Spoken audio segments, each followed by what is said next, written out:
ஆண்டவரும் இரட்சகருமாகிய இயேசு கிறிஸ்துவின் நாமத்திலே உங்கள் எல்லாரையும் வாழ்த்துகிறேன். நம்முடைய பிதாவாகிய தேவனாலும் கர்த்தராகிய இயேசு கிறிஸ்துவினாலும் உங்களுக்கு கிருபையும் சமாதானமும் பெருக கிடவது. ஆண்டவருடைய சமூகத்திலே விதமாக அமர்ந்து அவருடைய வார்த்தையை படிப்பது என்பது ஆண்டவர் நமக்கு தந்திருக்கிற ஒரு பெரிய ஸ்லாக்கியம். ஒருவேளை அப்படிப்பட்ட ஒரு வாஞ்சையை ஆண்டவர் நமக்கு தந்திருக்கிறபடினாலே ஆண்டவரை நான் ஸ்தோத்திரிக்கிறேன். விசேஷமாக 7:30 மணிக்கு முன்பாகவே ஒரு சிலர் வந்து ஆயத்தமாக இருப்பதை பார்க்கும் பொழுது உண்மையாகவே ஆண்டவருக்கு நன்றி செலுத்துகிறேன்.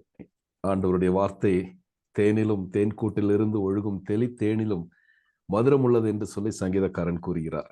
அப்படிப்பட்ட மதுரமான இந்த வார்த்தை நம்முடைய ஆவிக்குரிய வாழ்க்கைக்கு பிரயோஜனம் உள்ளதாக அமைய ஆண்டவர் தாமே கிருபை செய்வாராக. ஆண்டவராகிய இயேசு கிறிஸ்து கூறின மலை பிரசங்கத்தின் முதற் பகுதியை தான் நாம் படித்துக் கொண்டிருக்கின்றோம். ஏற்கனவே நான் கூறினது போல யோவான் ஸ்நானகன் சிறையில் அடைக்கப்பட்டதை அறிந்த ஆண்டவர் அவர் விட்டு சென்ற அந்த செய்தியை தொடர்ந்து அவர் கூறுவதை நாம் பார்க்கிறோம். மனம் திரும்புங்கள், பரலோக ராஜ்யம் சமீபமாயிருக்கிறது.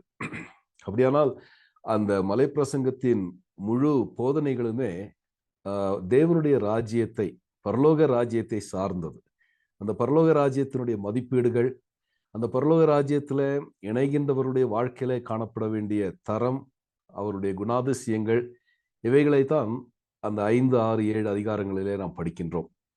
அப்போ இந்த முதலாவது முன்னுரையாக அவர் அந்த பாக்கிய வசனங்களை கூறுகிறார். ஏற்கனவே நான் கூறினேன், பாக்கிய வசனங்களை நாம் படிக்கும் பொழுது அந்த பாக்கியமான நிலைமையினாலே நாம் தேவனுடைய ராஜ்யத்திற்குள் பிரவேசிக்கிறோம் என்று அர்த்தம் அல்ல.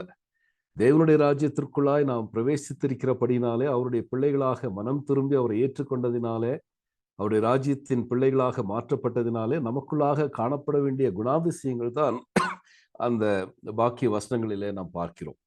அப்படியாக இந்த பகுதியை, இந்த பாக்கிய வசனங்களிலே நாம் பார்ப்பதெல்லாம் நம்முடைய உள்ளான குணங்களை நாம் பார்க்கிறோம். உள்ளான குணாதிசயங்கள், the inner qualities of the citizens of the kingdom of God. அந்த மனிதனுடைய உள்ளான வாழ்க்கையிலே காணப்படுகின்ற குணங்கள், அந்த குணங்கள் தொடர்ந்து அந்த மனிதனுடைய வாழ்க்கையிலே வெளிப்பட வேண்டும், செயல்களிலே வெளிப்பட வேண்டும். ஒருவேளை அந்த 8 பாக்கிய வசனங்களை ஆழமாக நாம் படிப்போமே ஆனால், அந்த முதல் 4 வசனங்கள், பாக்கிய வசனங்கள் ஒரு மனிதனுடைய உள்ளான அந்த இயல்புகளை, இல்லை என்றால் உள்ளான நிலைமையை, குணங்களை காண்பிக்கிறது.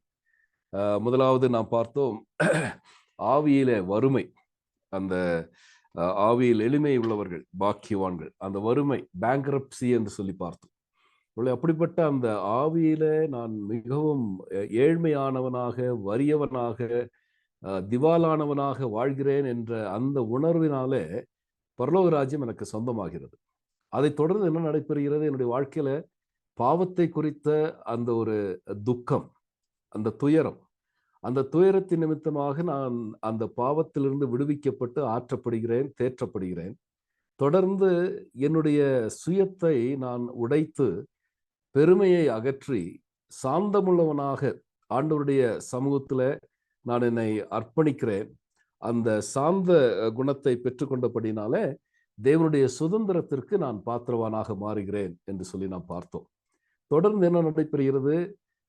ஒரு நீதியின் மேலான ஒரு பசி தாகம். அந்த பசி தாகம் சாதாரண பசி தாகம் என்று சொல்லி நாம் படிக்கவில்லை. ஏதோ சாப்பிட்டு முடித்த உடனே அது மறைந்து விடுகிறது, திரும்பவுமாக அந்த பசி வருகிறது. அது ஒரு புறம் இருந்தாலும், உண்மையாகவே அந்த பட்டினி கிடக்கின்ற ஒரு அனுபவம், பட்டினி, வயிற்றுக்கு ஒன்றுமே கிடைக்காமல், குடிப்பதற்கும் ஒன்றும் கிடைக்காமல் பட்டினி கிடக்கின்ற அந்த நிலைமையில, அப்படிப்பட்ட சூழ்நிலையில ஏற்படுகின்ற அந்த தாகமும் பசியும், இது உள்ளான ஒரு மனிதனுடைய அந்த தேவைகளை, இல்லை என்றால் அந்த மனப்பாங்கை காண்பிக்கிறது. இந்த முதல் 4 பாக்கிய வசனங்களும் அப்படிப்பட்ட உள்ளான மனநிலைமை காண்பிக்கிறது என்று சொன்னால், மீதம் இருக்கின்ற அந்த 4 பாக்கிய வசனங்களும் அந்த அந்த உணர்வுகளின், இல்லை என்றால் மனப்பான்மையின் வெளிப்பாடாக பார்க்கிறோம். Manifestation of the inner qualities. எவ்விதமாக இதை கூறுகிறேன்? ஒருவேளை ஆவியில வறுமை உள்ளவளாக ஆண்டவருடைய அந்த ஏற்றுக்கொள்ளுதலை, பரலோக ராஜ்யத்திலே என்னை ஏற்றுக்கொள்ளக்கூடிய அந்த ஆவியின் வறுமை என்னிலே அதிகரிக்கும் பொழுது அது எவ்விதமாக செயல்வடிவெடுக்கிறது? இரக்கமுள்ளவனாக மாற்றப்படுகிறேன். ஆண்டவர் மீது பசிதாக மற்றவர்களாய் வாழ்ந்து கொண்டிருக்கிறவர்கள் மீது எனக்கு வருகின்ற ஒரு இரக்கம், அந்த இரக்கம் 5வது வாக்கிய வசனமாக நாம் பார்க்கிறோம். அதே நேரத்தில் துயரப்படுகிறேன். தொடர்ந்து ஆண்டவருடைய ராஜ்யத்தின் பிள்ளையாக வாழ்ந்து கொண்டிருக்கும் பொழுது எந்த விதத்திலும் நான் ஆண்டவரை துக்கப்படுத்தி விடக்கூடாது. என்னுடைய பாவ செய்கைகள், பாவ சிந்தனைகள், நோக்கங்கள் இவைகள் பரிசுத்தாவியானவரை துக்கப்படுத்தி விடக்கூடாது என்ற அந்த ஒரு ஏக்கம், அந்த துக்கம் என்ன செய்கிறது? இருதயத்தில் சுத்தமுள்ளவனாக வாழும்படி என்னை ஊக்குவிக்கிறது. இது அந்த இதயத்தின் அந்த துயரத்தினுடைய ஒரு வெளிப்பாடு, பரிசுத்தமுள்ளவளாக வாழ்வது. 3வது, சாந்த குணமுள்ளவனாக வாழ்கிறேன். என்னுடைய பலத்தை என்னுடைய என்னுடைய கட்டுப்பாட்டிற்குள்ளாக வைக்கிறேன். அந்த அந்த எந்த விதமான பலமும் அதிகாரமும் கட்டுப்பாட்டிற்குள்ளாக வைக்கக்கூடிய ஒரு நிலைமை. அப்போ என்ன நடைபெறுகிறது? மற்றவர்களோடு கூட நான் சமாதானமாயிருக்க முற்படுகிறேன். நான் சமாதானம் பண்ணுகிறேன். ஒருவேளை எனக்கு விரோதமாக மற்றவர்கள் பேசும் பொழுது, எனக்கு விரோதமாக செயலாற்றும் பொழுது, இந்த சாந்த குணம் எனக்கு என்ன செய்கிறது? அவர்களை மன்னிக்கும்படியாகவும் அவர்களை ஏற்றுக்கொள்ளும்படியாகவும் செய்வதோடு அவர்களோடு கூட சமாதானமாக வாழும்படியாக எனக்கு உதவி செய்கிறது. ஆகவே தான் சமாதானம் பண்ணுகிறவர்கள் பாக்கியவான்கள் என்று சொல்லி வாசிக்கிறோம். அடுத்ததாக அந்த நீதியின் மேல் பசிதாகம் என்று சொல்லி வாசித்தோம். அது இட்ஸ் an inner quality, நமக்குள்ளாக இருக்கக்கூடிய ஒரு உள்ளான ஒரு மனப்பான்மை. இந்த மனப்பான்மையோடு கூட நான் வாழும் பொழுது அது என்னையே தாக்குகிறது. எவ்விதமாக தாக்குகிறது? நீதி நிமித்தமாக நான் துன்பப்படுத்தப்படுகிறேன். அப்படி நீதி நிமித்தமாக நான் துன்பப்படுத்தப்படும் பொழுது நான் பாக்கியவானாக மாற்றப்படுகிறேன் என்று சொல்லி பார்க்கிறோம். அப்போ இந்த 8 வாக்கிய வசனங்களும் ஒன்றோடு ஒன்று இணைந்திருப்பதை நாம் பார்க்கிறோம். தனித்தனியாக அவைகளை நாம் பார்த்து விட முடியாது. இவைகள் எல்லாம் பரலோக ராஜ்யத்தில நாம் அந்த பரலோக ராஜ்யத்தினுடைய மகத்துவத்தை வெளிப்படுத்துகிறவர்களாக வாழ்வதற்கு இந்த 8 வாக்கிய வசனங்களும் நமக்கு பயனுள்ளவைகளாக இருப்பதை நாம் பார்க்கிறோம். அப்போ இந்த 7வது வசனம், மத்தேயு 5வது அதிகாரத்தின் 7வது வசனத்துல வாசிக்கிறோம், இரக்கமுள்ளவர்கள் பாக்கியவான்கள், அவர்கள் இரக்கம் பெறுவார்கள். இரக்கமுள்ளவர்கள் பாக்கியவான்கள், அவர்கள் இரக்கம் பெறுவார்கள். ஒருவேளை இந்த பாக்கிய வசனத்தை நாம் கற்றுக்கொள்வதற்கு முன்பாக நாம் ஆண்டவருடைய ராஜ்யத்துல இரக்கமுள்ளவர்களாயிருப்பதினாலே நாம் பிரவேசிப்பது கிடையாது. ஆண்டவருடைய இரக்கத்தை நம்முடைய வாழ்க்கையில அனுபவிக்கிறோம். ஒருவேளை நாம் இரக்கம் செய்கிறவர்களாக இந்த உலகத்திலே வாழ்கிறோம் என்று சொல்லி நினைத்து, அப்படி நான் வாழ்வதனாலே ஆண்டவர் என்னுடைய பாவத்தை மன்னித்து, அவர் என்னை ரட்சித்து, அவர் என் மீது இரக்கமுள்ளவராக பரலோக ராஜ்யத்திற்கு என்னை ஏற்றுக்கொள்கிறார் என்று ஒருவேளை நான் சிந்திப்பேனேனால் அது தவறான கருத்து. ஒரு பொழுதும் என்னுடைய இரக்க செயல்களினாலே நான் ஆண்டவருடைய ராஜ்யத்திற்கு பாத்திரவானாக மாறிவிட முடியாது. எவ்விதமாக நான் ஆண்டவருடைய ராஜ்யத்திற்கு பாத்திரவானாக மாறுகிறேன்? ஆண்டவருடைய இரக்கத்தை முன்னிட்டு. ஆண்டவருடைய இரக்கம் என்னை தேவனுடைய ராஜ்யத்திற்கு பாத்திரவானாக மாற்றுகிறது. இதை நாம் மறந்துவிடக்கூடாது. அப்போ இந்த ஆண்டவருடைய இரக்கம் என்னிலே கிரியை செய்தபடினாலே அந்த இரக்கம் என்னுடைய உள்ளான குணமாக மாறுகிறது. அந்த இரக்கத்தை நான் பெற்றுக்கொள்கிறேன், இரக்கமுள்ளவனாக மாறுகிறேன். அந்த குணம், அந்த குணாதிசயம் என்னை மற்றவர்கள் பால் இரக்கமுள்ளவனாக மாற்றுகிறது. மற்றபடி என்னுடைய ரட்சிப்பிற்கு இந்த இரக்கம், என்னிலே காணப்படுகின்ற இரக்கம் எந்த விதத்திலும் பயனுள்ளது என்று சொல்லி நான் நினைத்து விடவே கூடாது. அப்படியானால் இந்த இரக்கத்தை குறித்து, இரக்கமுள்ளவர்கள் பாக்கியவான்கள், அவர்கள் இரக்கம் பெறுவார்கள் என்பதை குறித்து சிந்திப்பதற்கு முன்பாக ஆண்டவருடைய இரக்கத்தை நாம் புரிந்து கொள்ள வேண்டும். ஆண்டவர் எப்படி இரக்கமுள்ளவராக இருக்கின்றார்? 3 விதங்களிலே ஆண்டவருடைய இரக்கத்தை நாம் புரிந்து கொள்ள முடியும். ஒன்று, பொதுவான தேவனுடைய இரக்கம், the general mercy of God, பொதுவான இரக்கம். அதை சங்கீதம் 145:9 நாம் வாசிக்கிறோம். சங்கீதம் 145 9வது வசனம், கர்த்தர் எல்லார் மேலும் தயவுள்ளவர், அவர் இரக்கங்கள் அவருடைய எல்லா கிரியைகளின் மேலும் உள்ளது. இதை நாம் புரிந்து கொள்ள வேண்டும். இது பொதுவான ஆண்டவருடைய இரக்கம், எல்லார் மேலும். அங்கே பாகுபாடு கிடையாது. எல்லார் மேலும் அவர் தயவுள்ளவர், இரக்கமுள்ளவர். அவர் இரக்கங்கள் அவருடைய எல்லா கிரியைகளின் மீதும் இருக்கிறது. அப்படியானால் மனுக்குலத்தின் மீது மாத்திரமல்ல, இயற்கையின் மீதும் கர்த்தருடைய இரக்கம் இருக்கிறார். அவர் தயவுள்ளவராக இருக்கிறார். அவருடைய கிரியைகள் எல்லாவற்றின் மேலும் அவர் தயவுள்ளவராக இருக்கிறார் என்று சொல்லி, இரக்கமுள்ளவராக இருக்கிறார் என்று சொல்லி நாம் புரிந்து கொள்ள வேண்டும். இது ஆண்டவருடைய பொதுவான ஒரு இரக்கம். இரண்டாவது, அவருடைய சிறப்பான, இல்லை என்றால் விசேஷமான இரக்கம், the special mercy of God. We have seen the general mercy of God, and secondly there is a special mercy of God. ஆண்டவருடைய ஒரு விசேஷமான, இல்லை என்றால் ஒரு சிறப்பான இரக்கம். இதை மத்தேயு 5வது அதிகாரம் மலை பிரசங்கத்திலேயே அதை அவர் கூறுகிறார். மத்தேயு 5வது அதிகாரத்தின் 45வது வசனம். மத்தேயு 5:45. அங்கே என்ன வாசிக்கிறோம்?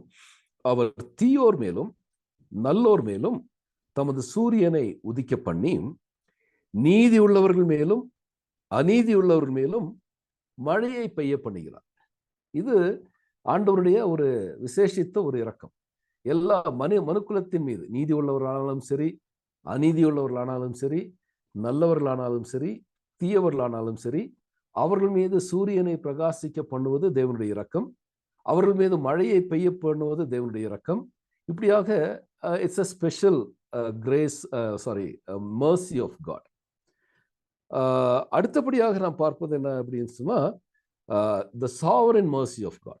தேவனுடைய அனாதி இரக்கம், தேவனுடைய அனாதி இரக்கம், the sovereign mercy of God. அதை குறித்து தான், அதை சார்ந்துதான் இந்த பாக்கிய வசனத்தை நாம் புரிந்து கொள்ள முடியும். தேவனுடைய அனாதி இரக்கம். இதை அப்போஸ்தலனாகிய பரிசுத்த பவுல் எபேசியருக்கு தன்னுடைய கடிதத்தை எழுதும் பொழுது 2வது அதிகாரத்துல 4வது வசனத்துல அதை அழகாக எழுதுகிறார். ஒருவேளை அந்த எபேசியர் 2வது அதிகாரம் மிக அருமையான ஒரு அதிகாரம். ஒருவேளை ஸ்டீஃபன் அண்ணா அதை பத்தி அழகா எடுத்திருப்பார். எபேசியர் நடவடிக்கைகளை நீங்கள் படித்த பொழுது, what is man by nature, இயற்கையாக மனிதன் யார்? இந்த 3 வசனங்கள் மிக தெளிவாக குறிப்பிடுகிறது. அவன் பாவத்திலும் அக்கிரமத்திலும் மரித்தவனாக இருக்கிறான், அவன் கோபாக்கனின் பிள்ளையாக இருக்கிறான், அவன் கீழ்ப்படியாமையின் பிள்ளையாக இருக்கிறான், மனசும் மாமிசமும் விரும்பினவர்களை அவன் செய்கிறவனாக வாழ்கிறான். இது is man by nature. But what is man by grace? அதை தான் 4வது வசனம் மிக அழகாக கூறுகிறது. தேவனோ, ஆங்கிலத்தில் பட் காட், தேவனோ இரக்கத்தில் ஐஸ்வர்யம் உள்ளவராய் நம்மிடத்திலே அன்பு கூர்ந்த தம்முடைய மிகுதியான அன்பினாலே அக்கிரமங்களிலும் பாவங்களிலும் மரித்தவர்களாய் இருந்த நம்மை கிறிஸ்துவுடனே கூட உயிர்ப்பித்தார். கிருபையினாலே ரட்சிக்கப்பட்டீர்கள், கிருபையினாலே ரட்சிக்கப்பட்டீர்கள். இங்க என்ன வாசிக்கிறோம்? தேவனோ இரக்கத்தில் ஐஸ்வர்யம் உள்ளவராக, God was rich in mercy. நம்மை ரட்சித்த ஆண்டவருடைய அந்த இரக்கம் ஐஸ்வர்ய சம்பன்னம் நிறைந்ததாக காணப்பட்டது. அப்படியானால் இந்த அனாதி இரக்கம் எல்லாருக்கும் அவைலபிள், எல்லாருக்கும் அது சாத்தியமான, எல்லாருக்கும் இருக்கிறது. ஆனால் அதை தங்களுக்கு சொந்தமாக்கி கொள்கிறவர்களை பொறுத்துதான் அந்த இரக்கத்தை தங்களுடைய தனிப்பட்ட வாழ்க்கையிலே பெற்றுக்கொள்ள முடியும், அனுபவிக்க முடியும். ஆண்டவர் தன்னுடைய ரட்சிப்பின் திட்டத்தை, தான் செய்த காரியத்தை நமக்கு முன்பாக விளக்கி வைத்திருக்கிறார். அதை ஏற்றுக்கொள்வதும் ஏற்றுக்கொள்ளாததும் தனிப்பட்ட ஒரு நபருடைய தீர்மானம் அல்லது தெரிந்து கொள்ளுதல். அப்படி அந்த தேவன் இரக்கத்தில் ஐஸ்வர்யம் உள்ளவராக இருக்கின்ற அந்த ஐஸ்வர்யத்தை நான் ஏற்றுக்கொள்ளும் பொழுது நான் அந்த இரக்கத்தை பெற்றுக்கொள்கிறேன். அப்போ இது நம்முடைய மறுபடியும் பிறந்த அனுபவத்திற்கு தேவனுடைய இரக்கம் மிக மிக அவசியம். நாம் சாதாரணமாக ஆண்டவராலே மறுபடியும் ஜெனிப்பிக்கப்பட்டவர்கள் அல்ல. தேவனுடைய அந்த உன்னதமான இரக்கத்தின் ஐஸ்வர்யத்தின் வெளிப்பாடு நானும் நீங்களும் ஆண்டவருடைய பிள்ளைகளாக மாறும்படி நம்மை மறுபடியும் ஜெனிப்பிக்க செய்தது. இதை நான் கூறுவதற்கு ஆதாரம் உண்டா என்று கேட்பீர்களே. ஆனால் 1 பேதுரு 3வது அதிகாரத்தின் 4வது வசனம். 1 பேதுரு 3வது அதிகாரம் 4வது வசனம். அங்க என்ன வாசிக்கிறோம்?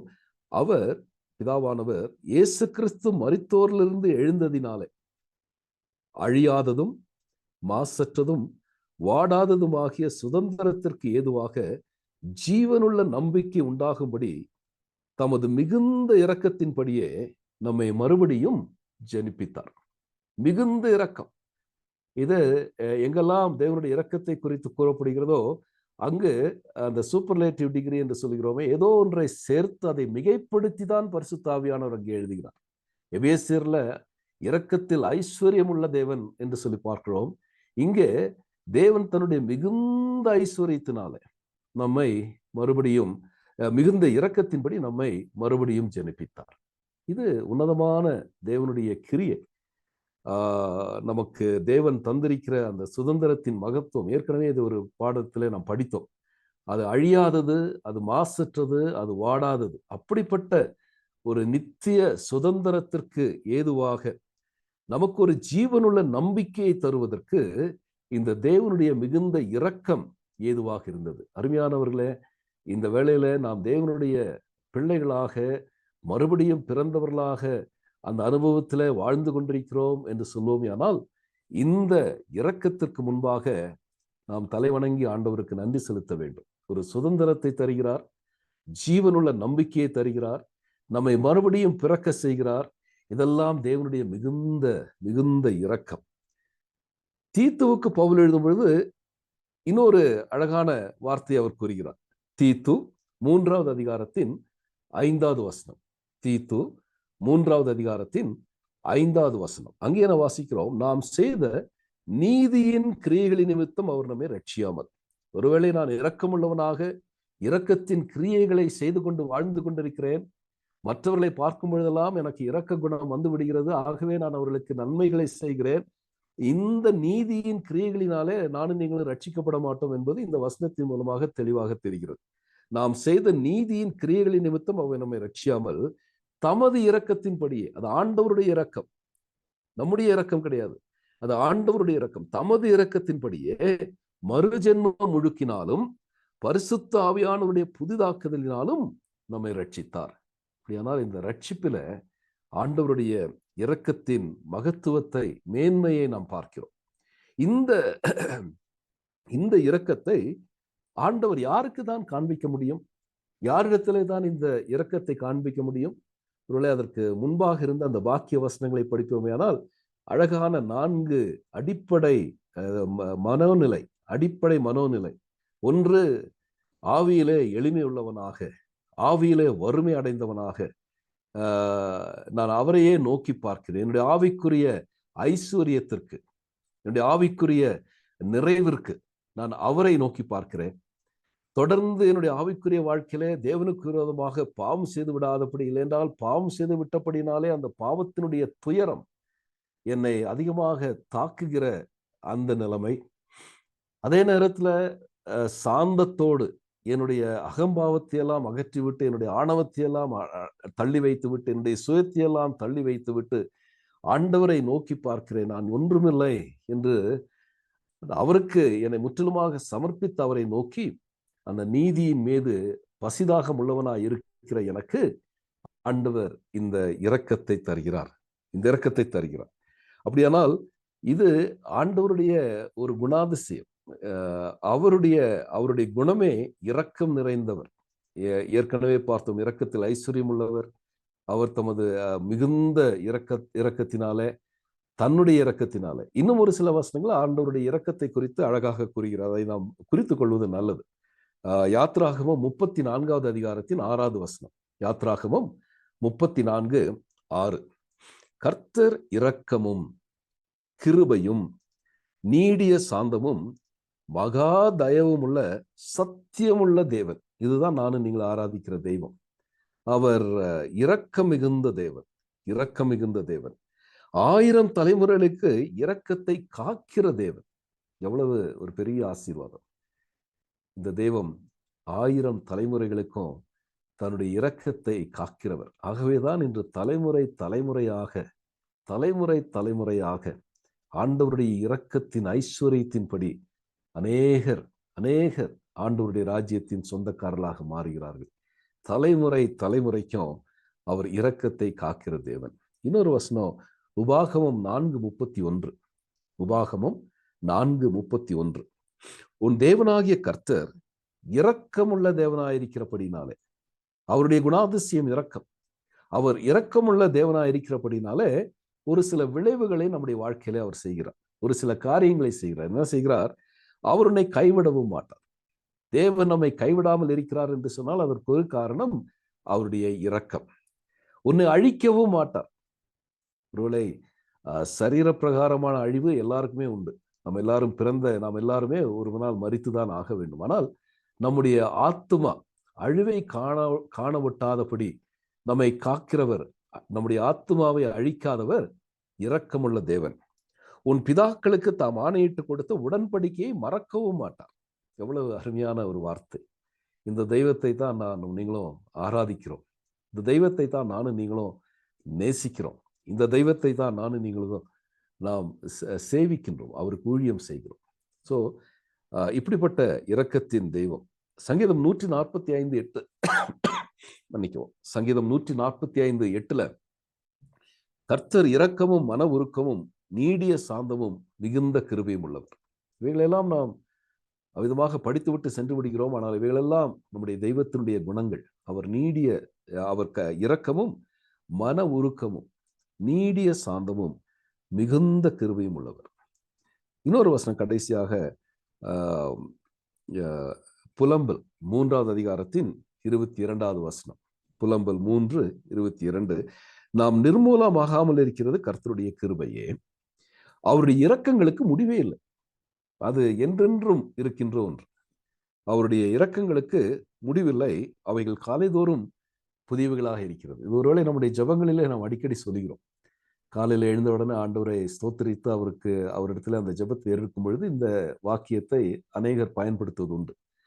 இந்த தேவனுடைய இந்த இரக்கம் முடிவற்ற ஒன்று. அப்படியானால் இந்த இரக்கத்தின் நிமித்தமாக, இரக்கத்தில் ஐஸ்வர்யம் உள்ள தேவன் தமது மிகுந்த இரக்கத்தினாலே நம்மை மறுபடியும் ஜெனிப்பித்தார் என்றால் இந்த இரக்கம் என்ன என்பதை நாம் புரிந்து கொள்ள வேண்டும். What is this mercy of God? என்ன பதில் சொல்லுவோம்? ஒருவேளை நேரடியாக நாம் இந்த கூடுகையில் இருப்போமே ஆனால் we could have interacted. ஆனால் இந்த இடத்துல what is the mercy of God? தேவனுடைய இரக்கம் என்றால் என்ன? ஒருவேளை அதை கிருபைக்கு இணையாக சொல்லுவார்கள். ஆனால் கிருபை வேறு, இரக்கம் வேறு.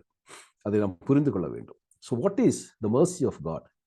ஒரு வாக்கியத்திலே அதை நாம் சொல்லுவோமே ஆனால் not receiving what I deserve. நான் எதை பெற வேண்டுமோ அதை பெறாமல் இருப்பது தேவனுடைய இரக்கம். Not receiving what I deserve. What to I deserve? நான் பாவியான ஒரு மனிதன். தேவனுக்கு முன்பாக அவருடைய பிள்ளை என்று சொல்வதற்கு எந்த அருகதையும் கிடையாது. அப்படிப்பட்ட அந்த பாவத்திற்கான தேவனுடைய நீதி சட்டத்தினுடைய தண்டனை மரணம், ஆக்கினை தீர்ப்பு. இந்த மரணத்தையும் ஆக்கினை தீர்ப்பையும் பெறாமல் இருக்க செய்கின்ற தேவனுடைய அந்த குணம்தான் இரக்கம். இதை விளக்க விரும்புகிறேன். ஒருவேளை இந்த இரக்கம் என்கின்ற இந்த பதம் நம்முடைய நடைமுறை வாழ்க்கையில நீதிமன்றத்தில் அதிகமாக பயன்படுத்தப்படுகிறது. குற்றவாளி ஒருவன் ஆயுள் தண்டனைக்காக விதிக்கப்பட்டிருக்கிறான். அவன் என்ன செய்கிறான்? தான் இரக்க மனு அனுப்புகிறான்.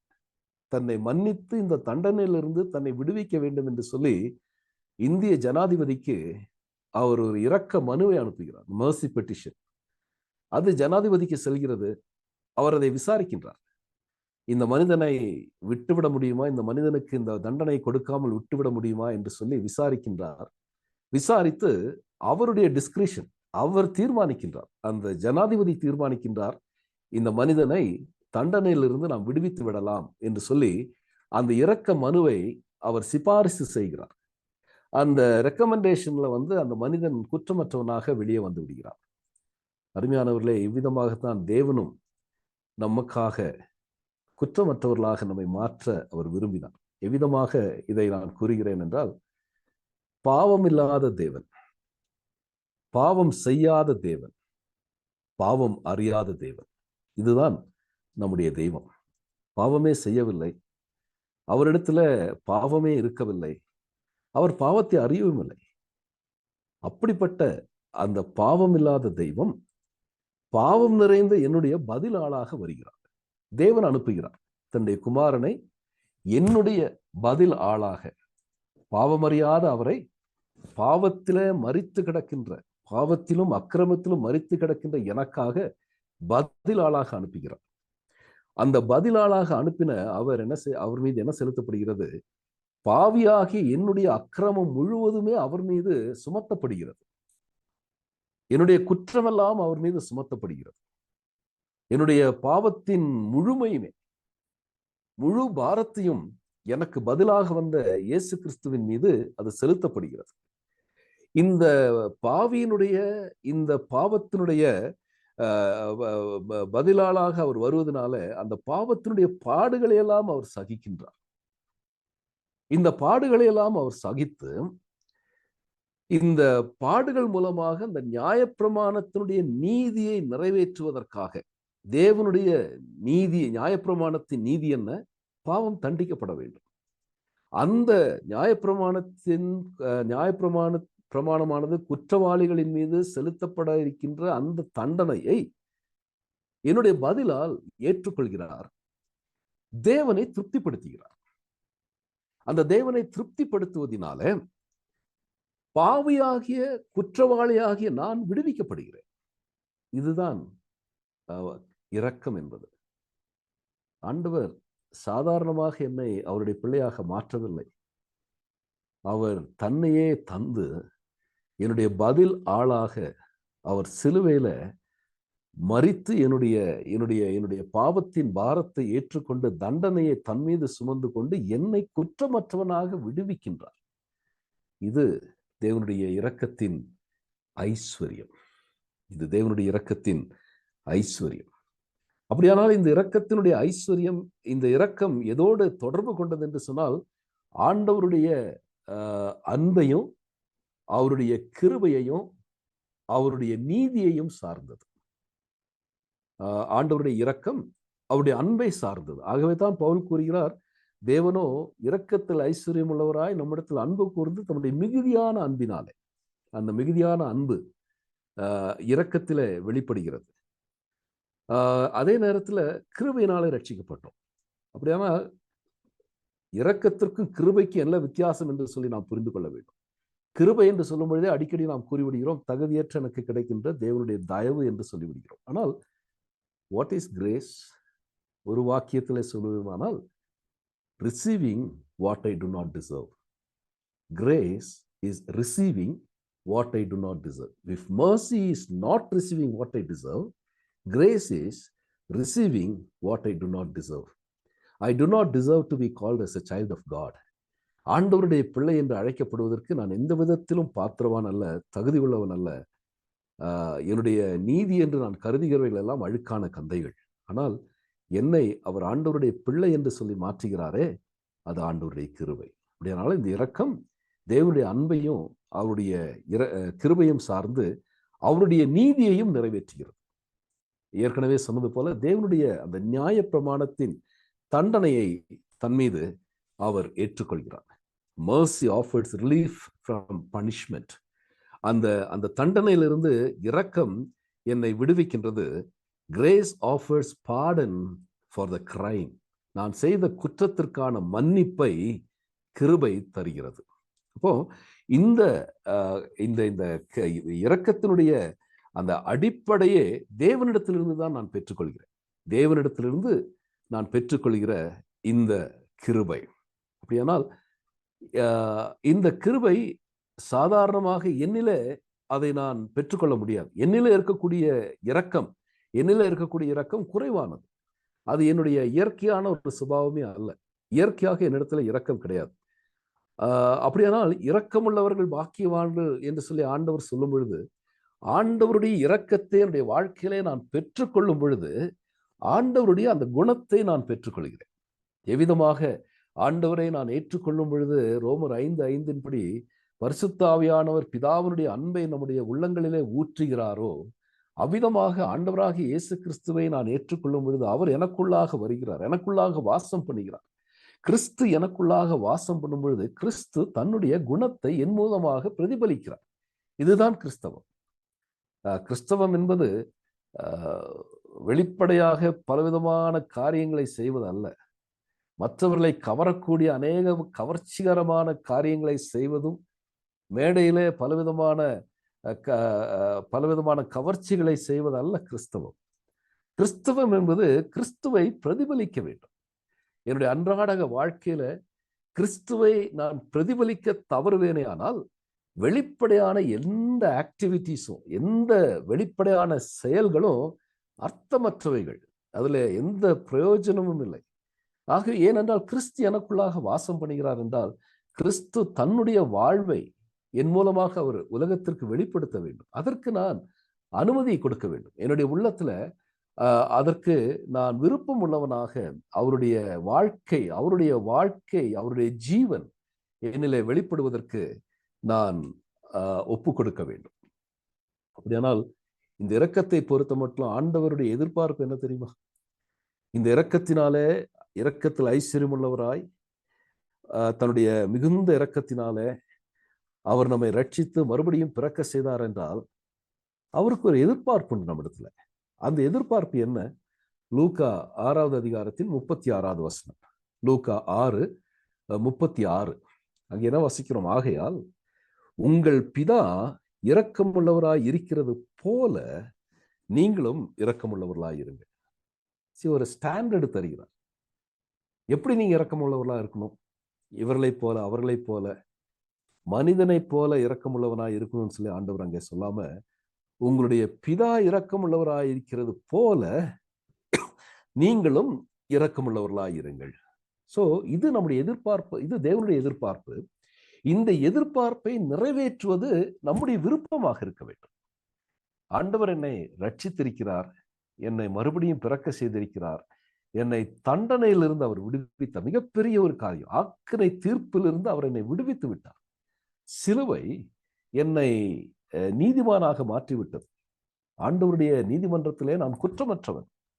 ஆண்டவராகிய இயேசு கிறிஸ்துவினால் அது நடைபெற்றது. அப்படியானால் அந்த பிதாவானவர் எப்படி இரக்கமுள்ளவராக இருந்தாரோ அப்படி நான் என்னுடைய வாழ்க்கையில இரக்கமுள்ளவனாய் இருக்க வேண்டும். நடைமுறை சாத்தியமா? நம்முடைய அன்றாட வாழ்க்கையில இதை எப்படி நாம் அபியாசப்படுத்துவது? இந்த இரக்கத்தை நாம் எப்படி பயிற்றுவிப்பது? இதை ஆண்டவர் விரும்புகிறார். ஏனென்றால் நாம் பரலோக ராஜ்யத்தின் சுதந்திரவாளிகள், பரலோக ராஜ்யத்திற்கு சொந்தக்காரர்கள். அப்படியானால் இந்த பரலோக ராஜ்யத்திற்கு சொந்தக்காரர்களாக நம்முடைய வாழ்க்கையில பிதா இரக்கமுள்ளவராய் இருக்கிறது போல நானும் இரக்கமுள்ளவனாய் இருக்க வேண்டும் என்பது ஒருவேளை இந்த பாட வேளையில இப்பொழுது உங்களுடைய ஜபமாக இருக்குமே ஆனால் அது ஆசீர்வாதமான ஒரு ஜபம். அடிக்கடி நான் கூறுவது இதுதான். வேத பாடத்தை நாம் கற்றுக்கொள்ளும் பொழுது பாடத்தை கற்றுக்கொள்கின்ற அதே நேரத்தில் simultaneously we must able to offer a prayer to the Lord in accordance to what we have studied. ஆண்டவர் நம்மை உணர்த்தும் பொழுது, பரிசுத்த ஆவியானவர் ஒரு குறிப்பிட்ட பகுதியில என்னை உணர்த்தும் பொழுது உடனடியாக அது ஒரு ஜபமாக மாற்றப்படுமையானால் அதை ஆண்டவர் ஏற்றுக்கொள்வார். ஆகவே இந்த ராத்திரி வேளையில ஆண்டவரே பிதாவோ இரக்கமுள்ளவராய் இருக்கிறது போல நீங்களும் இரக்கமுள்ளவர்களாய் இருங்கள் என்ற உம்முடைய அந்த எதிர்பார்ப்புக்கு என்னை விருப்பம் உள்ளவனாக நீர் மாற்றும் என்று சொல்லி ஒருவேளை நாம் ஜெபிப்போமே ஆனால் ஆண்டவர் நமக்கு நிச்சயம் உதவி செய்வார். ஏனென்றால் இந்த விருப்பம் பரலோக ராஜ்யத்தை சார்ந்தது, என்னுடைய உலக பிரகாரமான காரியங்களை சார்ந்தது அல்ல. பரலோக ராஜ்யத்துக்கு அடுத்து இந்த விருப்பத்தை அவர் ஒரு பொழுதும் தள்ளிவிட மாட்டார், அதை நிறைவேற்றி தருவார். அப்படியானால் 2 விதங்களிலே என்னுடைய வாழ்க்கையில நான் இரக்கமுள்ளவனாய் வாழ வேண்டும். ஒன்று, உலக பிரகாரமான இந்த பிசிக்கல் லைஃப், இந்த சரீர பிரகாரமான உலக பிரகாரமான இந்த வாழ்க்கையில ஆண்டவருடைய இரக்கத்தை நான் வெளிப்படுத்த வேண்டும். ஆவிக்குரிய வாழ்க்கையில என்னுடைய இரக்கத்தை நான் வெளிப்படுத்த வேண்டும். இதை எப்படி நான் வெளிப்படுத்த முடியும்? என்னுடைய சரீர பிரகாரமான வாழ்க்கையில எப்படி நான் இரக்கத்தை நான் வெளிப்படுத்த முடியும்? மிகவும் வறியவனாகிய ஒரு மனிதனை நான் சந்திக்கின்றேன், ஏழ்மையில இருக்கின்ற ஒரு மனிதனை சந்திக்கின்றேன், அவனுக்கு நான் உதவி செய்கிறேன். இது தேவனுடைய இரக்கத்தின் வெளிப்பாடு. பசியா இருக்கிற ஒரு மனிதனை தெருவிலே நான் பார்க்கிறேன், வாகனத்தை ஓட்டிக்கொண்டு செல்கிறேன், இல்லையென்றால் வீதியிலே நடந்து கொண்டிருக்கின்றேன், பசியினாலே வாடி ஒரு மனிதன் அங்கே கிடக்கின்றான். அவனை பார்க்கும் பொழுது அவனுக்கு ஒரு உணவு கொடுக்க வேண்டும் என்று சொல்லி தீர்மானித்து அவனுக்கு ஒரு உணவு பொட்டலத்தை வாங்கி கொடுக்கிறேனே, இது ஆண்டவர் என் மீது வைத்த இரக்கத்தினுடைய வெளிப்பாடு. அதே நேரத்துல அரைகுறை ஆடையாக ஒரு மனிதனோ ஒரு மனுஷியோ தெருவிலே திரியும் பொழுது அதை காணாமற் போய்விடுவது ஆண்டவருடைய பிள்ளையினுடைய வாழ்வு அல்ல. அந்த மனிதனுக்கோ அந்த மனுஷிக்கோ அந்த அரை நிர்வாணத்தை மூடுவதற்கேற்ற ஆடையை கொடுப்பது இரக்கத்தின் வெளிப்பாடு.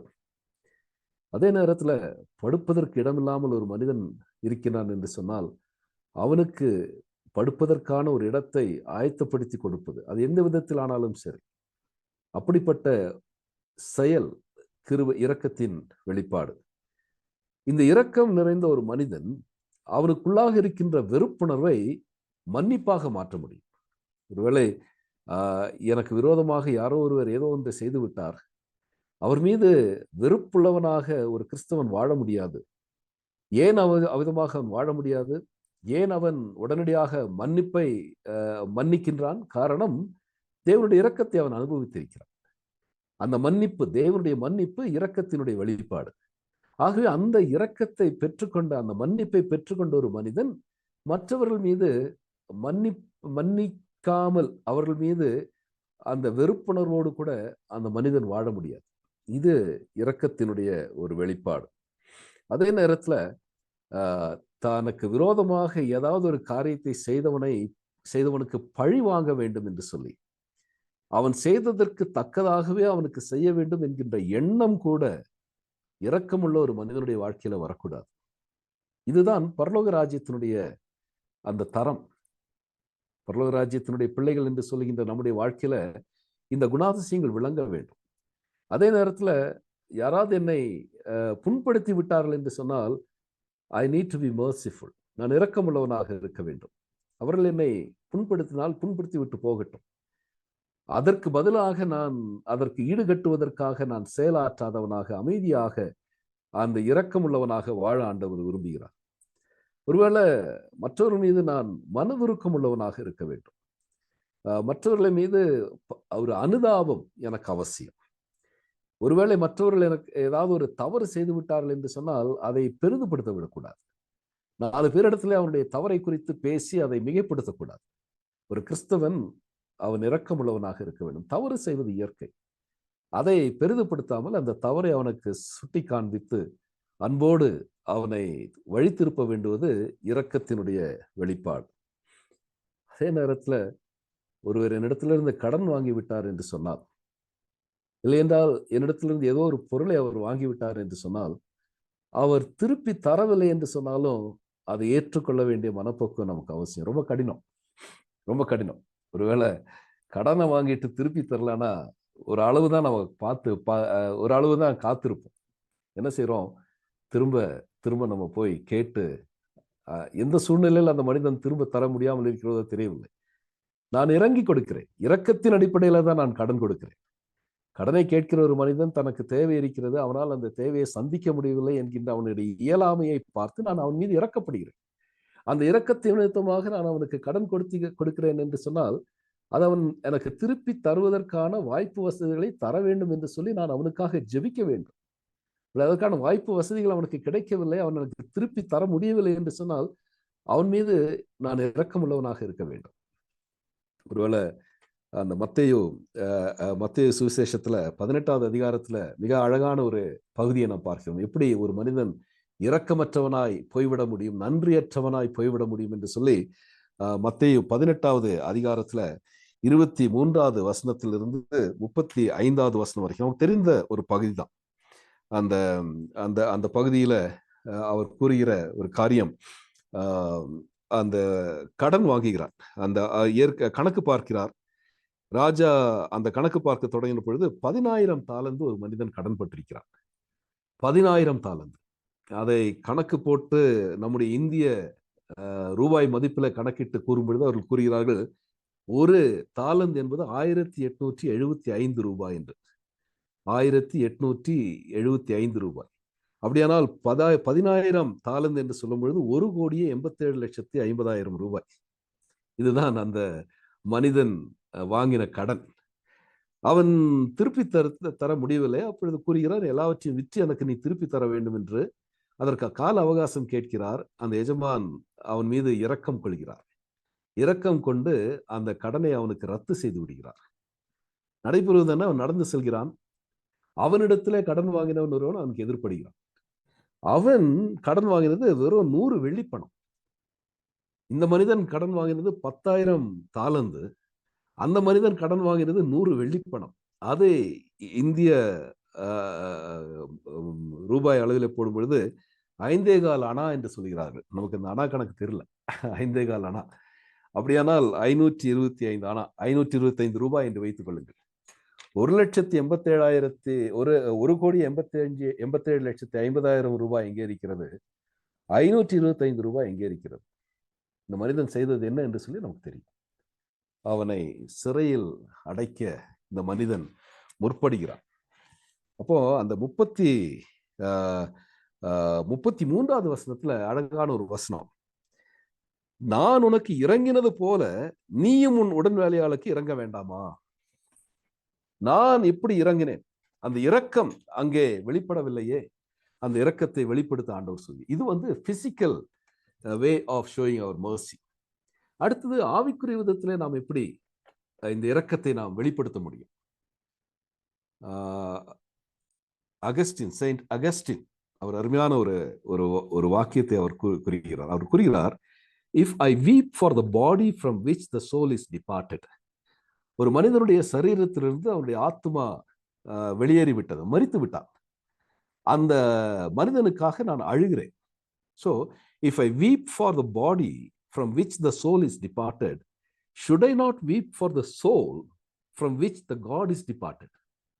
Should I not weep for the soul from which God is departed? அதாவது ஒரு மனிதனுடைய ஆத்மாவிலிருந்து கடவுள், அந்த ஆத்மாவுக்கும் கடவுளுக்கும் சம்பந்தம் இல்லாதபடி அவன் வாழ்ந்து கொண்டிருக்கிறான். அந்த மனிதனுடைய ஆத்மாவை குறித்த ஒரு கவலை, அந்த ஆத்மாவை குறித்த ஒரு அழுகை எனக்கு வர வேண்டுமே. சரீரத்திலிருந்து ஆத்மா பிரிந்து போனதற்கு நான் அழுகிறேன். ஆனால் அந்த ஆத்மாவிலிருந்து தேவன் வேறுபட்டு இருக்கின்றாரே, பிரிந்திருக்கிறாரே, அந்த ஆத்மாவுக்காக பாரப்பட்டு அழுவது ஒரு இரக்கத்தினுடைய வெளிப்பாடு. எத்தனை ஆத்மாக்களுக்காக நாம் அழுகிறோம்? எத்தனை ஆத்மாக்களுக்காக ஆண்டவரற்ற ஆத்மாக்கள் ஒவ்வொரு நாளும் மரித்து கொண்டே கிடக்கின்றதே. ஒவ்வொரு மரண ஊர்வலத்தை பார்க்கும் பொழுதும் நம்முடைய உள்ளம் நொறுங்க வேண்டுமே. அந்த ஆத்மாவுக்காக, அந்த ஆத்மா தேவனை அறியாமல் நித்திய அழிவிற்கு நேராக செல்கிறதே என்கின்ற அந்த பாரம். ஒவ்வொரு நாளும் குறிப்பிட்ட ஒரு சிலருக்காக நாம் ஜெபிப்பதும் அழுவதும் அவசியம். இரக்கத்தை பெற்றுக்கொண்ட நான், மிகுந்த இரக்கத்தில் ஐஸ்வர்யம் உள்ளபடியினாலே நான் ரட்சிக்கப்பட்டேன், மறுபடியும் பிறப்பிக்கப்பட்டேன் என்று சொன்னால், அழிந்து போகும் ஆத்மாக்களின் மீது அந்த கரிசனை எனக்கு அவசியம். அந்த ஆத்மாக்கள் அழிந்து போகாதபடி, ஆண்டவரை அறியாமல் போகிறார்களே என்கின்ற அந்த கரிசனை, அவர்களுக்கு இந்த ஆண்டவருடைய இரக்கத்தை கூறுவது என்னுடைய பொறுமை. இது ஆவிக்குரிய இரக்கத்தின் வெளிப்பாடு. அதே நேரத்துல நான் என்னை பார்க்கிறேன். குற்றம் நிறைந்தவனாக, நம்பிக்கையற்றவனாக, தண்டனைக்கு பாத்திரவானாக இருந்த, எந்த நன்மையும் இல்லாதவனாய் இருந்த, வாழ்க்கையில எந்த பிடிப்பும் இல்லாமல் இருந்த, அழுக்கு நிறைந்த வாழ்க்கை வாழ்ந்து கொண்டிருந்த என்னை ஆண்டவர் சந்தித்தார் தன்னுடைய இரக்கத்தினாலே என்று சொன்னால், மற்றவர்களும் அதற்கு ஏதுவானவர்கள். மற்றவர்களுக்கும் இதே இரக்கம் காண்பிக்கப்பட வேண்டும். ஆகவே அவர்களுக்கும் இந்த ஆண்டவருடைய ஆசீர்வாதத்தை அனுப்புவதற்கு, இரக்கத்தை கூறி அறிவிப்பதற்கு நான் ஆயத்தமுள்ளவனாக இருக்க வேண்டுமே. The world is merciless. இந்த உலகம் இரக்கமற்ற ஒரு உலகம். We have ample opportunities. வாய்ப்புகள் ஏராளமாக இருக்கிறது. இந்த இரக்கமற்ற இந்த உலகத்துல, ஈவிரக்கமற்ற இந்த உலகத்துல, இரக்கத்தில் ஐஸ்வர்யமுள்ள தேவன் ஒருவர் உண்டு என்பதை நாம் பிறருக்கு அறிவிக்க வேண்டும். அப்போ மேத்யூ ஹென்றி என்ற இந்த அருமையான மனிதன் இந்த வார்த்தையை குறித்து ஒரு விளக்க உரை தருகிறார். இந்த இரக்கத்தை குறித்து அந்த விளக்க உரை தரும்பொழுது கூறுகிறார், it does not mean only to sympathize with a person. ஏதோ பாவத்திலும் அக்கிரமத்திலும் மரித்து கிடக்கின்ற ஒரு மனிதன், இல்லை என்றால் உலக பிரகாரமான தேவை நிறைந்த ஒரு மனிதன், அந்த மனிதனை பார்த்து அனுதாபப்படுவதல்ல இரக்கம். It does not simply mean to feel sorry for someone who is in trouble. ஏதோ ஒரு பிரச்சனையில் இருக்கக்கூடிய ஒருத்தனை பார்த்து அனுதாபப்பட்டு அவனுக்காக கவலை கொள்வது அல்ல இரக்கம். It means the ability to get right inside the skin of the other person. இன்னொரு மனிதனோடு கூட அவருக்குள்ளாக சென்று until we can see things with his own eyes, அவனுடைய கண்களின் மூலமாக காரியங்களை பார்ப்பதும், to think with his own mind, அவனுடைய மனதின் மூலமாக காரியங்களை சிந்திப்பதும், and feel things with his feeling, அவனுடைய உணர்வுகளோடு கூட சேர்ந்து அவனுடைய வாழ்க்கை சூழ்நிலையின் உணர்வுகளை அறிந்து கொள்வதுதான் இரக்கம் என்று சொல்லி அந்த மனிதன் கூறுகிறார். Clearly, this is much more than emotional wave of pity. ஒரு பரிதாப அலையை சார்ந்ததில் அதை காட்டிலும் இது உயர்ந்தது. Clearly, this demands a quiet, deliberate effort of the mind and the will. என்னுடைய மனமும் சித்தமும் நானாகவே அந்த மனிதனுக்குள்ளாக சென்று அந்த மனிதன் இருக்கின்ற இடத்துல இருந்து அந்த மனிதனை போல சிந்தித்து அவனுடைய உணர்வுகளை புரிந்து கொள்வதுதான் இரக்கம் என்று சொல்லி அந்த தேவனுடைய மனிதன் கூறுகிறார். அப்போ ஆவிக்குரிய விதத்துல தேவனற்றவர்களாக மரிக்கிறவர்களுக்கான ஒரு பாரம், அவர்களுக்காக ஆண்டவருடைய இரக்கத்தை அறிவிப்பது, அவர்களில் ஒருவராக இருந்து அவருடைய பிரச்சனைகளை அறிந்து புரிந்து அவர்களுக்கு அந்த தேவையை, அந்த இரக்கத்தை காண்பிப்பது, அவர்களுக்காக ஜெபிப்பது, அந்த ஆத்துமாக்களுக்காக ஜெபிப்பது. It's an act of mercy. அந்த ஆண்டவரை அறியாதவர்களுக்காக, அதே நேரத்தில் ஆண்டவரை அறிந்தவர்கள் பாவத்திலே வாழ்ந்து கொண்டிருக்கிறார்கள் என்று சொன்னால் அவர்களுக்காக ஜெபிப்பது, இதெல்லாம் இரக்கத்தினுடைய வெளிப்பாடு.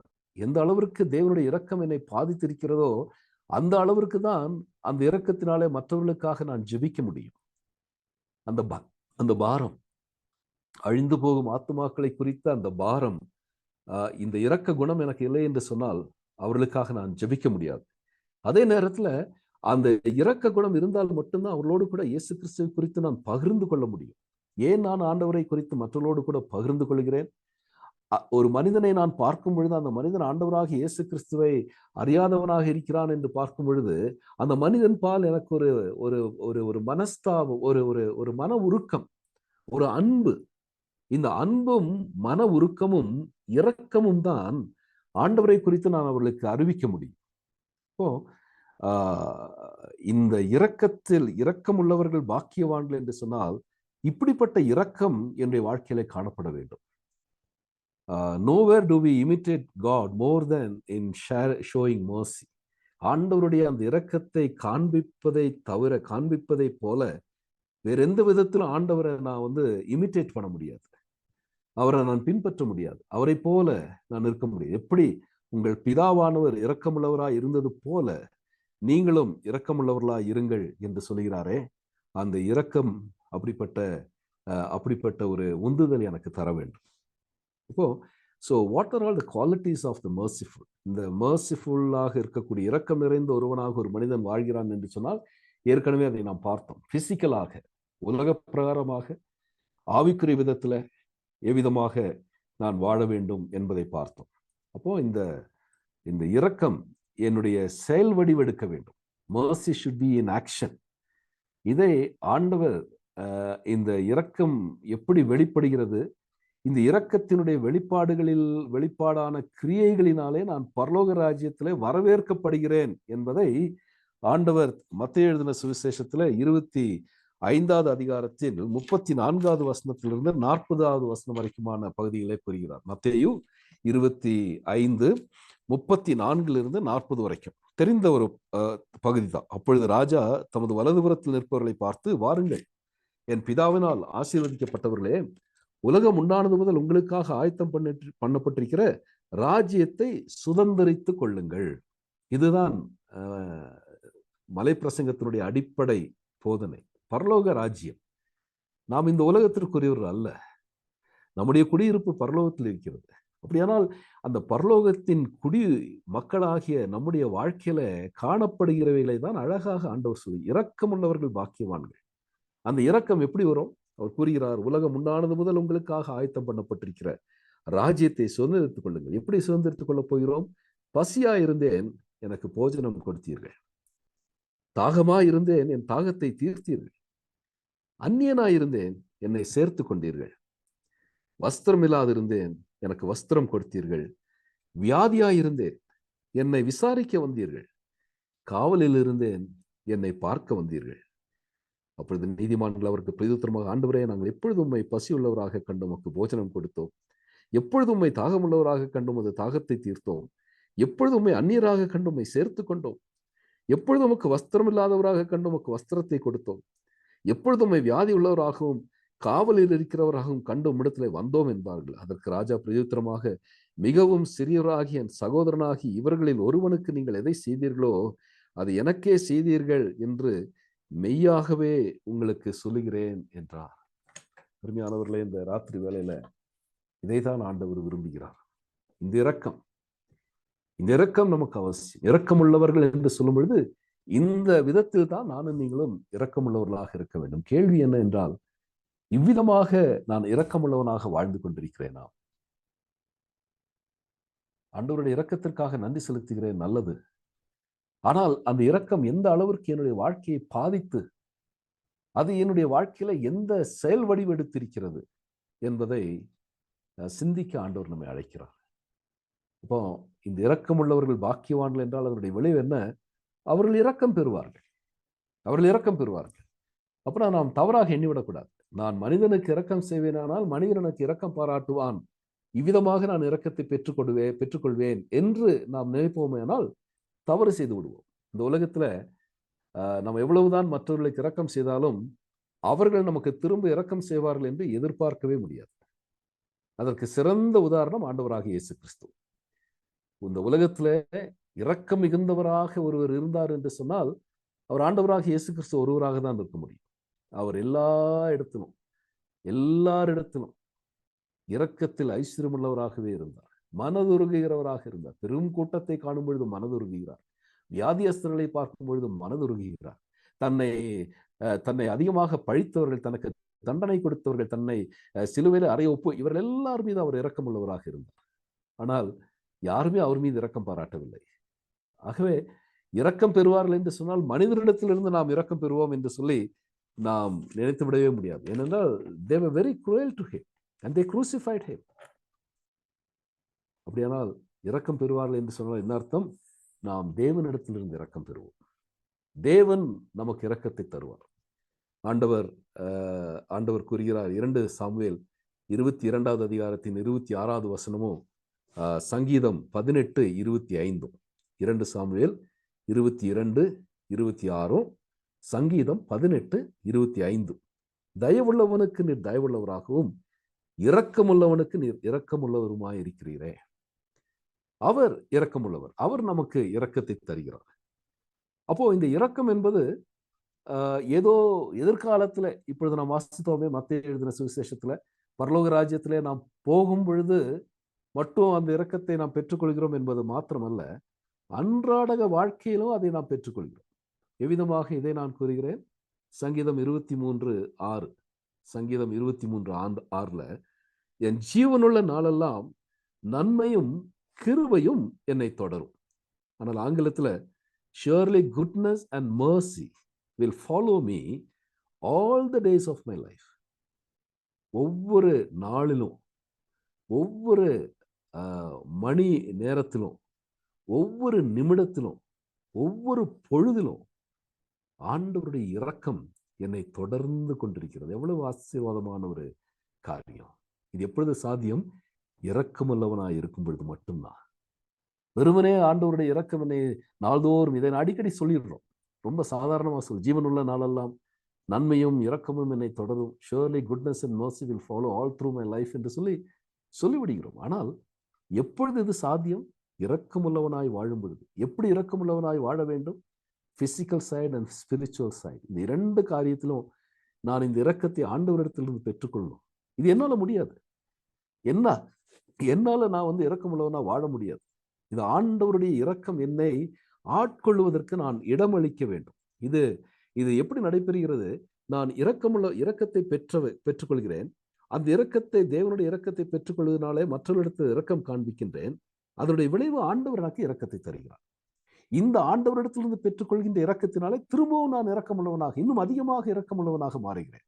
இன்னும் அதிகமாக இரக்கமுள்ளவனாக மற்றவர்களோடு கூட அந்த இரக்கத்தினுடைய வெளிப்பாட்டை நான் காண்பிக்கும் பொழுது தேவன் இன்னும் அதிகமாக எனக்கு இரக்கத்தை தருகிறார். இது இட்ஸ் அ சைக்கிள். இது தொடர்ந்து நம்முடைய ஆவிக்குரிய வாழ்க்கையில நடைபெற்று கொண்டே இருக்க வேண்டும். So when God saves a man, he makes them what they should be. ஆண்டவர் ஒரு மனிதனை ரட்சிக்கும் பொழுது அவன் யாராக இருக்க வேண்டும் என்பதை அவர் அவனில் உருவாக்குகிறார். If you are not being made merciful, we reveal that he has not changed us yet. இன்னும் நான் இரக்கமுள்ளவனாக வாழவில்லை என்று சொன்னால் ஆண்டவர் இன்னும் என்ன மாற்றவில்லை என்றுதான் அர்த்தம். அவருடைய அந்த இரக்கமுள்ள ராஜ்யத்திற்குள்ளாக அவர் என்னை கொண்டு வரவில்லை என்று சொல்லிதான் அர்த்தம். அந்த இரக்கம் என்னிலே வியாபிக்க வேண்டும். ஆகவே முடிவாக ஆண்டவர் நம்மை எதற்கு நேராக வழிநடத்த வேண்டும்? God must enable us to experience the sovereign mercy of God, leading to salvation and eternal life. நித்திய வாழ்வு, ரட்சிப்பின் விளைவாய் கிடைக்கின்ற அந்த நித்திய ஜீவனுக்கு நேராக வழிநடத்துகின்ற தேவனுடைய அந்த நித்திய இரக்கத்தை நான் பெற்றுக்கொள்ள வேண்டும். அந்த இரக்கம் கிரியைகளிலே வெளிப்பட வேண்டும். பரிசுத்த ஆவியானவர் அந்த கிரியைகளை என்னிலே நிறைவேற்ற வேண்டும். அப்பொழுது என்ன நடைபெறுகிறது? ஆண்டவரிடத்திலிருந்து நான் இன்னும் அதிகமான இரக்கத்தை பெற்றவனாக, அந்த மத்தேயு எழுதின சுவிசேஷத்திலே வாசித்தபடி பசியாய் உள்ளவர்களுக்கு ஆகாரத்திற்கும், தாகமுள்ளவர்களுக்கு தாகத்தை தீர்க்கவும், அந்நியர்களை உபசரிக்கவும், வியாதியஸ்தர்களை சந்திக்கவும், காவலில் கிடக்கிறவர்களை போய் பார்க்கவும், அவர்கள் மீது அந்த மனதுருக்கம். எப்படி செயின்ட் அகஸ்டின் கூறினது போல, அந்த ஆத்மா, தேவனை விட்டு பிரிந்திருக்கிற ஆத்மாவை குறித்த அழுகை, கதறுதல், வீப்பிங், அது நம்முடைய வாழ்க்கையில காணப்படும். So that we will be received into the eternal blessed kingdom of God. இந்த தேவனுடைய ஆசீர்வதிக்கப்பட்ட அந்த நித்திய ராஜ்யத்திற்குள்ளாக ஆண்டவர் நம்மை சேர்த்துக் கொள்வார். தலைகளை தாழ்த்துவோம். ஆண்டவருடைய சமூகத்திலே நம்மை ஒப்புக் கொடுப்போம். அருமையான ஆண்டவருடைய வார்த்தை, அவருடைய வாயிலிருந்து, தன்னுடைய வாயை திறந்து சொன்ன அருமையான இந்த வார்த்தை, இரக்கம் உள்ளவர்கள் பாக்கியவான்கள், அவர்கள் இரக்கம் பெறுவார்கள். கிருபை மிகுந்தங்கள் நல்ல ஆண்டவரே, இந்த இரவேளைக்காக நான் நன்றியோடு உம்மை ஸ்தோத்திரிக்கிறோம். ஆண்டவரே, உம்முடைய வார்த்தைக்காக உமக்கு நன்றி. எவ்வளவு ஆழமான உம்முடைய வார்த்தை சுவாமி. ஆண்டவரே, இதை நாங்கள் படிக்கும் பொழுது நாங்கள் எவ்வளவு குறைவுள்ளவர்கள் என்பதை நாங்கள் புரிந்து கொள்கிறோம். எப்பொழுதெல்லாம் நாங்கள் உம்முடைய வார்த்தைக்கு முன்பாக வருகிறோமோ அப்பொழுதெல்லாம் ஆண்டவரே நாங்கள் எங்களை காண்கிறோம். அதே நேரத்தில் உம்மையும் நாங்கள் காண்கிறோம். எங்களுடைய குறைவுகளை நாங்கள் காண்கிறோம், உம்முடைய நிறைவை நாங்கள் காண்கிறோம். ஆண்டவரே, நாங்கள் உதவியற்றவர்களாக இருக்கின்றோம், குறைவுள்ளவர்களாக இருக்கிறோம் என்று சொல்லி நாங்கள் பார்க்கும் பொழுது எங்களுக்கு உதவி செய்ய நீர் ஆயத்தமுள்ளவராக இருக்கிறீர் என்பதையும் நாங்கள் பார்க்கிறோம்.